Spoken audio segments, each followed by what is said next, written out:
যাব না বেগুন তুলিতে কি করে নাচে নাচে পড়লাম ধরা নাচে নাচে পড়লাম ধরা শরম লাগে বলিতে আর যাব না বেগুন তুলিতে বলো ললিতে এই তোরা নাচতেছি আমিও তো নাচতেছি কি জন্য নাচতেছি তা তো শুনলাম না ঘটনা তো ঘটে গেছে।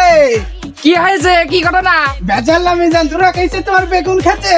ওরে বাবা রে তোরা নাচ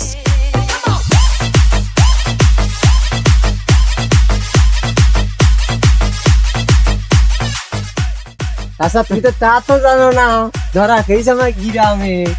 এই ও হারাম দাদা ও তো 3 নম্বর লোক ও তো গ্রামেই ধরা খাবে এটা কার সাথে ধরা খাইয়েছে হ্যাঁ বাবা তোমার বউর সাথে।